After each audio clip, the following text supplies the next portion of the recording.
नमस्ते, I am Deepali Goyal. स्वागत करती हूँ आप सभी का टारगेट गुरुकुल पर। तो स्टूडेंट्स, आज की क्लास में हम लोग डिस्कस करेंगे बॉटनी के कुछ इंपॉर्टेंट क्वेश्चंस, यानी कि कुछ प्रीवियस ईयर क्वेश्चंस जो कि पहले बॉटनी में पूछे गए हैं। तो आज की क्लास आपकी पहली क्लास रहेगी प्रीवियस ईयर क्वेश्चंस की, या मैं बोलूँ इंपॉर्टेंट क्वेश्चन या सैम्पल पेपर क्वेश्चंस की। ठीक है, तो आपको मिक्सअप क्वेश्चंस मिलेंगे, प्रीवियस ईयर भी मिलेंगे, इंपॉर्टेंट भी मिलेंगे और सैम्पल पेपर भी मिलेंगे। तो रेडी हो जाओ, हमारी तैयारी इसी तरह चलती रहेगी। आज हमारी पहली क्लास है। डेली आपको 4 बजे बायोलॉजी की क्लास मिलेगी। अगर आप लोग शेड्यूल नहीं जानते हो तो शेड्यूल देख सकते हैं हमारी प्रीवियस वीडियो में। क्लियर है? चलिए क्लास स्टार्ट करते हैं पहले क्वेश्चन के साथ। फर्स्ट क्वेश्चन है हमारे पास, which one of the following is a monogenetic parasite?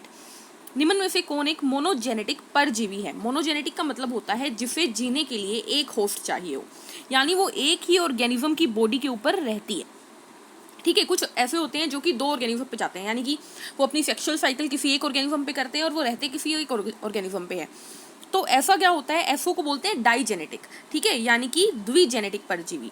लेकिन इन्हें क्या बोलते हैं? मोनोजेनेटिक, जिन्हें एक ही होस्ट की रिक्वायरमेंट हो। एक ही किसकी? होस्ट की रिक्वायरमेंट हो। आंसर जाएगा student option B, ascaris. Ascaris जो होता है उसे एक ही होस्ट की जरूरत होती है, जबकि जो हमारे पास अलग ऑप्शन है जैसे कि टीनिया सोलियम है, इसे 2 होस्ट चाहिए। जैसे कि हमारी इंटेस्टाइन चाहिए, हमारी जो इंटेस्टाइन होती है, आंत होती है, और पिग मसल्स चाहिए, यानी कि जो सुअर होता है, सुअर की मांसपेशियों में ये ग्रो करती है। ठीक है, उसी तरीके से फेसियोला हिपेटिका है, उसे हमारे लीवर की बाइल डक्ट चाहिए और स्नेल चाहिए ग्रो करने के लिए। प्लाज्मोडियम को मलेरिया चाहिए और हम चाहिए। तो आंसर क्या आ जाएगा? एस्केरिस। क्लियर है? Next question, which ecological pyramid is always upright? Upright का मतलब जो हमेशा सीधा रहता है। ठीक है, यानी कि कौन सा परिस्थितिकी पिरामिड सर्वदा सीधा होता है? Very very very important question, और याद रखिएगा पिरामिड सीधा, ये क्वेश्चन बहुत बार पूछा जाता है और इसका आंसर जाएगा एनर्जी। यानी ऊर्जा का पिरामिड हमेशा सीधा रहता है, क्योंकि ऊर्जा हमेशा घटती रहती है। अदरवाइज क्या होता है, जैसे हम ऑर्गेनिज्म जाने तो हमारे पास ऑर्गेनिज्म की क्वांटिटी कम ज़्यादा हो सकती है। यानी कि ऐसा हो सकता है कि मक्खियाँ ज़्यादा हो। ठीक है, जैसे कि हम बोलते हैं घास को डियर खाता है, डियर को शेर खाता है, तो इस तरीके से हम देखते हैं तो घास बहुत ज़्यादा है, डियर थोड़े कम है, शेर और थोड़े कम है। तो ये कॉमन पैटर्न चल रहा है, लेकिन ये ऊपर नीचे हो सकता है। लेकिन एनर्जी कभी भी ऊपर नीचे नहीं हो सकती, हमेशा ऊपर से नीचे की तरफ घटती है एनर्जी। ठीक है, जैसे कि सन के पास सबसे ज़्यादा एनर्जी है, सन से प्लांट एनर्जी लेते हैं, प्लांट से हम लेते हैं, हमसे कोई और लेता है, ये हमेशा सीधा रहता है। क्लियर? चलिए अगला क्वेश्चन देखते हैं। एसिड रेन क्यों होती है भाई? तो एसिड रेन 2 केमिकल्स की वजह से होती है, या 2 गैसेस की वजह से होती है, जिनका नाम है SO2 एंड NO2। कौन है वो? SO2 एंड NO2, यानी option 3 will be the right answer, क्योंकि SO2 बना देता है सल्फ्यूरिक एसिड H2SO4 जो कि एसिड रेन में आ जाता है, और NO2 बना देता है HNO3 यानी नाइट्रिक एसिड जो कि एसिड रेन कर देता है। क्लियर? ये दोनों ही इंडस्ट्रीज से निकलते हैं। ठीक है, next question, phylloid. Phylloid is the modification of. Phylloid किसका मॉडिफिकेशन होता है? फाइलोइड का मतलब आपने देखा है, देखो नॉर्मल पत्तियां ना ऐसी होती है। अगर मैं आपके आगे नॉर्मल पत्ती बनाऊं तो कुछ इस तरीके की होती है, राइट। लेकिन फाइलोइड कुछ पतली सी लीफ होती है जिसके ऊपर इस तरीके से धारियां होती है, ये होता है फाइलोइड। तो किसकी मॉडिफिकेशन हुई? सीधी सी बात है, देखो लीफ से ही फाइलोइड बना ना, लीफ से ही फाइलोइड बना, लेकिन यहाँ पे लीफ तो ऑप्शन में नहीं है, आंसर जाएगा पेटियोल। पेटियोल से फाइलोइड बनता है, पेटियोल से फाइलोइड बनता है। ठीक है, चलिए नेक्स्ट क्वेश्चन देखते हैं, क्योंकि पेटियोल से ही कुछ भी निकलता है, लीफ भी निकलती है उससे ही।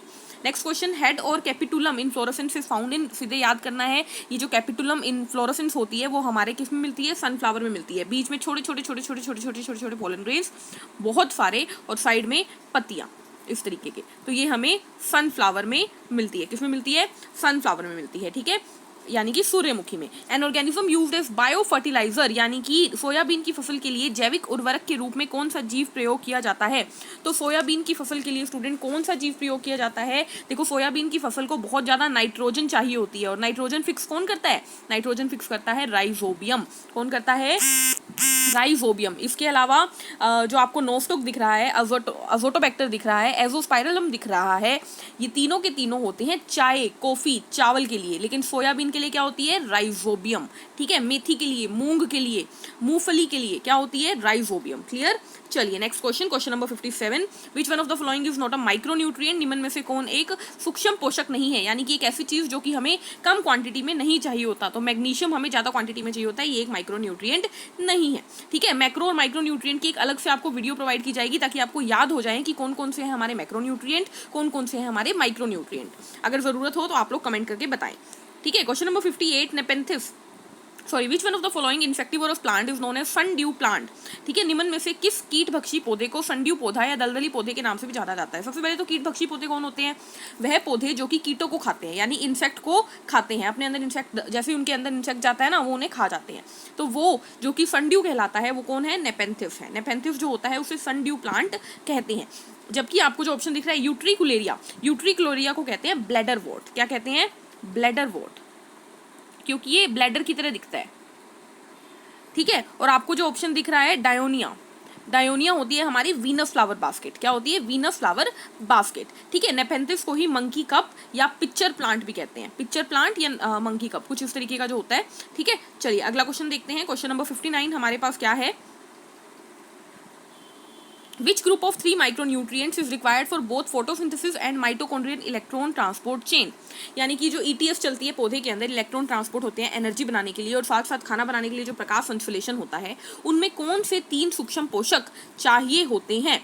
तो आपको याद रखना है स्टूडेंट, कॉपर, मैग्नीज और आयरन तीनों जरूरत होते हैं दोनों के अंदर। ठीक है, next, prolonged liberal irrigation of agriculture field is likely to create the problem of. अगर लंबे समय तक भूमि में बहुत अधिक सिंचाई कर दी जाए, या मतलब उस समस्या को क्या कहेंगे, यानी कि बहुत देर तक उसमें पानी पानी पानी पानी पड़ा है, तो उसमें क्या हो जाएगी? जो सोइल है उसके अंदर सैलिनिटी आ जाएगी, यानी लवणता हो जाएंगे, जो सॉल्ट का बैलेंस है ना वो खराब हो जाएगा। ठीक है, next question, which of the following is a saprophytic organism? यानी सेप्रोफाइटिक का मतलब मृतोपजीवी आवृत बीजी है। एंजियोस्पर्म, ठीक है, यानी कि एक ऐसा आवृत बीजी एंजियोस्पर्म फ्लावरिंग प्लांट होते हैं जिनके अंदर फ्लावर निकलता है। तो ऐसा कौन सा फूल देने वाला पौधा है जो कि सेप्रोफिटिक है? सेप्रोफिटिक का मतलब जो मृत पर जीव करे, यानी कि जो मरे सड़े गले पर रहता हो। तो कौन है स्टूडेंट? ये है हमारा नियोटिया। नियोटिया जो होता है वो हमारा एंजियोस्पर्म है, और साथ ही साथ ये क्या है? एक सेप्रोफाइट भी है। जबकि आपको कसकटा दिख रहा है, ये एक परजीवी है। क्या है? परजीवी है, यानी कि प्रोटोजोअन है। ठीक है, अगेरिकस आपको दिख रहा है, अगेरिकस एक कवक होता है, फंगस होता है। यूक्लिप्टस जो है एंजियोस्पर्म तो होता है, लेकिन ये हरे पौधे वाला होता है, तो ये फोटोसिंथेसिस यानी प्रकाश संश्लेषण करता है, यानी ऑटोट्रोफ होता है। ठीक है, कसकटा क्या है? अमर बेल जो कि एक परजीवी होती है, पैरासाइट होती है। अगेरिकस एक कवक है, यूक्लिप्टस एक फोटोसिंथेटिक एंजियोस्पर्म है, यानी ऑटोट्रोफ है। ठीक है, स्वपोषी है। सैंडलवुड ऑयल और सेंटेलम एल्बम इज एन, क्या होता है सैंडलवुड ऑयल? चंदन की लकड़ी का तेल जिसे हम बोलते हैं सेंटेलम एल्बम, वो क्या है स्टूडेंट? तो याद रखिएगा वो है हमारा एसेंशियल ऑयल। क्या है? आवश्यक तेल है ये हमारा। क्या है? आवश्यक तेल है हमारा। नेक्स्ट क्वेश्चन, क्वेश्चन नंबर 63 देख लेते हैं। Pungent smell of mustard oil is due to the presence of sulphur containing. जो मस्टर्ड ऑयल में से, सरसों के तेल में से जो गंदी सी स्मेल आती है, वो जो होती है वो किस वजह से होती है? तो एलाइल सल्फाइड की वजह से। ठीक है, ज़्यादातर सल्फर की वजह से ही स्मेल होती है, जैसे कि प्याज में गंदी स्मेल, लहसुन में गंदी स्मेल सल्फर की वजह से होती है। Next question, question number 64 and 65, ये दोनों क्वेश्चन आज की क्लास में करेंगे। Companion cell is found associated with the sieve tube cell of. सहचर कोशिका और चालिका नलिका कोशिका संयुक्त रूप में पाई जाती है, दोनों के दोनों मिलते हैं, यानी कंपेनियन सेल भी और सीव ट्यूब सेल भी। किसमें मिलते हैं भाई? तो बहुत ही सिंपल सी बात है, किसमें मिलेंगे? टेरिडोफाइट में मिलेंगे। किसमें? टेरिडोफाइट में मिलेंगे, दोनों के दोनों इकट्ठे, मतलब संयुक्त रूप से। वैसे तो देखो दोनों अलग अलग होते हैं, जैसे एंजियोस्पर्म है, उन दोनों उसमें जिम्नोस्पर्म में ये अलग अलग पड़ी होती है दोनों सेल, लेकिन टेरिडोफाइट में ये दोनों मिलोए होते हैं, और ब्रायोफाइटों में तो कोई वस्कुलर होता ही नहीं है। ठीक है, चलिए लास्ट क्वेश्चन आज की क्लास का क्या है हमारे पास? Question number 65, the osmotic pressure of 0.1 molar glucose and 0.1 molar sucrose solution are the same because. ये क्या कह रहा है? ये कह रहा है कि 0.1 मोलर ग्लूकोज का विलयन का और सुक्रोज का 0.1 मोलर विलयन का परासरण दाब समान होता है, यानी कि ऑस्मोटिक प्रेशर सेम होता है। ऐसा क्यों?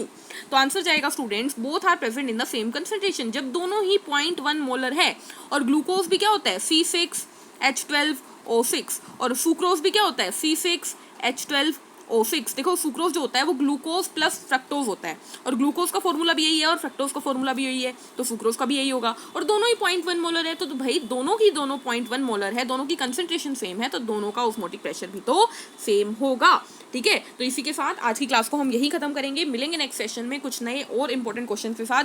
याद रखिएगा, अगर मैं आपसे बोलूं कि इन सब 10 के 10 क्वेश्चन, 15 के 15 क्वेश्चन में से कौन सा मोस्ट इंपॉर्टेंट क्वेश्चन है, तो आपको याद रखना है कौन सा क्वेश्चन?